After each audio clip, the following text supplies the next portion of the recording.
नमस्कार दोस्तों, मेरा नाम चंदन कुमार और मैं आपका स्वागत करता हूं आपके अपने चैनल क्रैक एनसीईआरटी पे। दोस्तों हमने जो एक सेशन शुरू किया था इसका ये चौथा वीडियो है। दोस्तों हम इस वीडियो में बात करेंगे एमएनसी के बारे में, मल्टीनेशनल कॉरपोरेशन के बारे में, क्योंकि एग्ज़ाम में काफ़ी बार ये क्वेश्चन पूछा गया है और इस बार के एग्ज़ाम में इसका बहुत ज़्यादा पूछे जाने की संभावना बन रही है। तो चलिए पहले जानते हैं एकदम ईजी लैंग्वेज में एक एक करके हर कुछ एमएनसी के बारे में। जैसे एमएनसी का फुल फॉर्म क्या होता है, तो एमएनसी का फुल फॉर्म होता है मल्टीनेशनल कॉरपोरेशन, ठीक है। और इस किस कंपनी को बोलेंगे एमएनसी, तो उस कंपनी को बोलेंगे जो एक कंट्री में बिजनेस नहीं करता, एक से ज़्यादा देशों में, एक से ज़्यादा कंट्री में अपना फैक्ट्री डाले हुए है, प्रोडक्शन कर रहा है, वैसे कंपनी को बोलेंगे एमएनसी। जैसे आपका अमेजन क्या इंडिया में ही सर्विस प्रोवाइड करता है? नहीं, ये बहुत सारे देशों में अपना सर्विस प्रोवाइड करता है। फोर्ड कंपनी, ये जो फोर्ड है जिसका कार इंडिया में भी बिकता है, अमेरिका में बिकता है, जर्मनी में बिकता है, तो एक से ज़्यादा हो गए जो देश में कारोबार कर रहे हैं। और ऐसे कंपनी को किस में डालेंगे? एमएनसी में डालेंगे। और याद रखिए एमएनसी बहुत ही पावरफुल इंस्टीट्यूशन है। अगर हर देश चाहता है कि उसके कंट्री में बहुत ज़्यादा मल्टीनेशनल कॉरपोरेशन आए, हम लोग भी चाहते हैं। क्यों? क्योंकि एक भी कंपनी अगर बाहर से आता है तो अपने साथ क्या लाता है? बहुत सारे पैसे, जिसको बोलते हैं फॉरेन इन्वेस्टमेंट। और फॉरेन इन्वेस्टमेंट से क्या होता है? एक तो फॉरेन करेंसी मिलता है और दूसरा ये कंपनी बहुत लार्ज स्केल फैक्ट्री को इंस्टॉल करती है। बहुत बड़े फैक्ट्री बनाने के कारण बहुत सारे लोगों को उसमें काम मिलता है। जैसे एक एग्जाम्पल, सैमसंग जो साउथ कोरिया का कंपनी है, मल्टीनेशनल कॉरपोरेशन है, उसने नोएडा में अपना एक फैक्ट्री खोला और उसमें कितने लोग काम करते हैं? 10,000 लोग काम करते हैं। इसका मतलब ये है कि हमारे इंडिया में जितना अनएम्प्लॉयमेंट है, अगर एमएनसी अगर आए उस हिसाब से, तो इंडिया का ग्रोथ काफ़ी तेज़ी से हो सकता है। तो अब हम जानेंगे कि एमएनसी इतने जो बड़े कंपनी होते हैं तो ये कहाँ पे लगाते हैं अपना फैक्ट्री, क्या देखते हैं? कुछ तो देखते होंगे। तो याद रखिए, सबसे पहला वो चीज़ देखते हैं वहाँ का पॉपुलेशन और मार्केट। अगर वहाँ का पॉपुलेशन बहुत ज़्यादा है तो वहाँ पर अपना फैक्ट्री वो इंस्टॉल करेंगे। जैसे इंडिया में 136 करोड़ लोग हैं और एमएनसी कंपनी को पता है कि 136 करोड़ लोग हैं, तो यहाँ पे डिमांड बहुत ज़्यादा है हर चीज़ का, हर चीज़ आसानी से बिक सकता है, ठीक है। तो एमएनसी यहाँ पे आके अपना लगाएंगे। और दूसरा चीज़ ये देखता है कि क्या यहाँ पे रॉ मटेरियल मौजूद है, क्या उसको रॉ मटेरियल मिलेंगे। तो इंडिया में या चाइना में जो इतने सारे जो कंपनी लग रहे हैं, जा रहे हैं कंपनी, और देखते हैं कि रॉ मटेरियल अगर मिल रहा है तो बहुत कम पैसे में प्रोडक्शन कर सकते हैं, ठीक। तो एमएनसी कभी भी कोई कंट्री में आने से उस कंट्री का बहुत भला होता है। क्यों? क्योंकि एमएनसी आएंगे तो लोगों को बहुत ज़्यादा एम्प्लॉयमेंट मिलेगा, रोज़गार मिल जाएगा।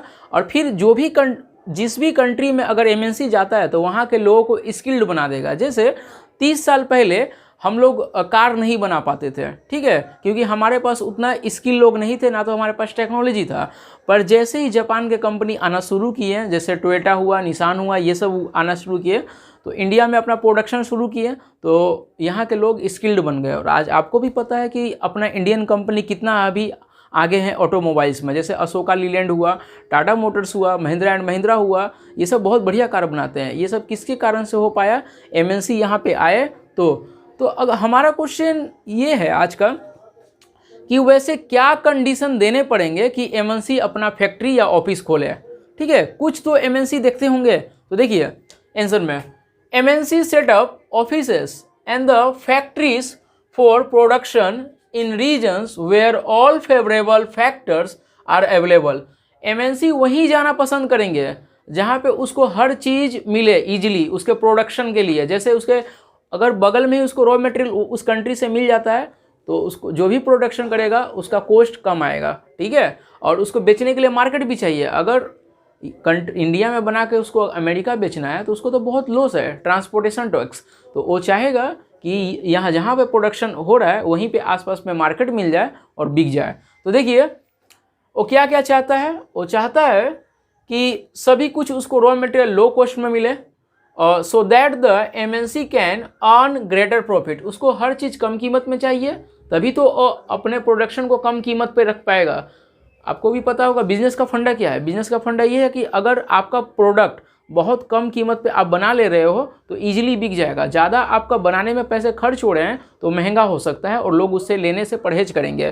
तो देखिए उसको क्या चाहिए, availability for raw material, of raw material, उसको रॉ मटेरियल चाहिए। जैसे मान लीजिए शुगर मिल खुला हुआ है तो उसके लिए अगल बगल में खेती होने चाहिए शुगर केन को कि आसानी से मिल जाए। अगर कोई टेक्सटाइल है तो टेक्सटाइल कपड़े बनाने वाले जो कारखाने हैं उनको अगल बगल में क्या चाहिए, कॉटन चाहिए, कॉटन चाहिए, उसको वाटर चाहिए, इलेक्ट्रिसिटी चाहिए। ये सब अगर मिल जा रहे हैं उसको इजीली तो उसको कोई प्रॉब्लम नहीं होगा प्रोडक्शन करने में। और सारे एमएनसी कंपनी यही चाहते हैं कि उनको कम पैसे में रॉ मटेरियल और आसानी से मिल जाए, ठीक है।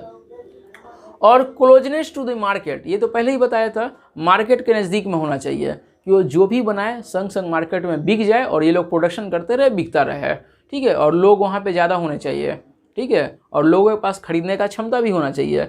बहुत ज़्यादा गरीब देश में ये अपने नहीं लगाते हैं, वहीं पे लगाते हैं जहाँ पर खरीद सके लोग उस चीज़ को, ठीक है, याद रखिएगा। उसके बाद availability of skilled and unskilled labour at low cost. आपको पता है दुनिया भर के बहुत सारे जो एमएनसी कंपनी है चाइना में लगे हुए हैं, उसका कारण क्या है? कारण एक है कि बहुत ज़्यादा पॉपुलेशन हमारे इंडिया जैसा वो भी रखा हुआ है, और दूसरा वहाँ पे क्या है, रॉ मटेरियल मिल जाता है, और तीसरा उस पर क्या मिलता है, लोग कम कीमत में काम करने को तैयार हैं। और जितने भी डेवलपिंग कंट्री है उसके लोग चाहते हैं कि कहीं से उन्हें काम मिल जाए, और एमएनसी तो यही चाहता है कि उसको स्किल्ड लोग मिले और अनस्किल्ड लोग मिले और कम की पैसे लेके काम करते रहें, ठीक है। तो तीसरा पॉइंट याद रखिएगा कि अवेलेबिलिटी ऑफ स्किल्ड, उसे लोग चाहिए काम करने के लिए, ठीक है, और अनस्किल्ड, तभी वो अपना प्रोडक्शन बहुत बेहतरीन तरीके से कर पाएगा। और उसके बाद availability of others factor of production is assured electricity. किसी भी कारखाने को एनर्जी की ज़रूरत पड़ती है, जैसे इलेक्ट्रिसिटी का। अगर इलेक्ट्रिसिटी उसको बगल से बहुत ज़्यादा मिल रहा है तो उसका प्रोडक्शन रुकेगा नहीं, क्योंकि एक फैक्ट्री में बहुत टाइप के मशीन इंस्टॉल होते हैं, ठीक है। वो 24 घंटा मशीन चलते हैं, उनको बहुत ज़्यादा इलेक्ट्रिसिटी को कंज्यूम करते हैं। तो अगर बगल में ही कोई उन्हें इलेक्ट्रिसिटी सप्लाई करने के लिए एग्री हो जाता है तो खुशी खुशी अपना फैक्ट्री को इंस्टॉल करते हैं, नहीं तो वो सोचते हैं कि लगाए या ना लगाए फैक्ट्री को, ठीक है। तो इलेक्ट्रिसिटी चाहिए उन्हें हर हालत में। उसके बाद support from local industries. Support from local industries मतलब देखिए, जैसे अगर मान लीजिए कोई ऑटोमोबाइल्स बनाने वाला फैक्ट्री है, अगर वो क्या बनाता है, वो कार बनाता है, तो कार का सारा पुर्जा वो अकेले नहीं बना लेगा, जितने भी पार्ट्स होंगे वो चाहेगा कि कुछ और भी कंपनी है जो उसको हेल्प करे। जैसे उसमें जो मिरर होते हैं वो चाहेगा कि मिरर कोई और कंपनी उसको सप्लाई कर दे और उस मिरर को अपने में कार में ऐड कर ले, जोड़ ले। तो इससे क्या होगा, कम टाइम में बहुत ज़्यादा प्रोडक्शन हो पाएगा। अगर हर काम वही अकेले करे और कोई भी छोटा मोटा कारखाना ना हो जो उसको हेल्प करने वाला हो, तो उसको बहुत टाइम लगेंगे, ठीक है।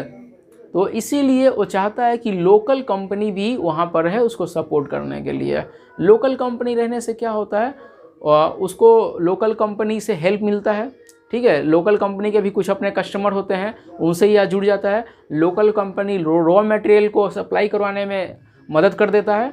तो ये लोग क्या करते हैं, कभी भी एक छोटे मोटे उसी में लोकल डेवलपर को, लोकल बिजनेसमैन को अपने साथ अटैच कर लेते हैं। जैसे अगर समझिए अमेजन को अपना कुछ फैक्ट्री खोलना हो, तो अमेजन का जो मालिक है जी या उसका सीईओ है, वो क्या जानता है इंडिया के बारे में, तो वो हर समय चाहेगा कि वो जहाँ पर फैक्ट्री बनाए वहाँ पे एक उसका कोई पार्टनर बने जो कि कोई इंडियन बिजनेसमैन हो, क्योंकि यहाँ का सब कुछ वो सप्लाई कर सके, रॉ मटेरियल हर कुछ उसको हेल्प कर सके कि उसका बिजनेस अच्छे से चले।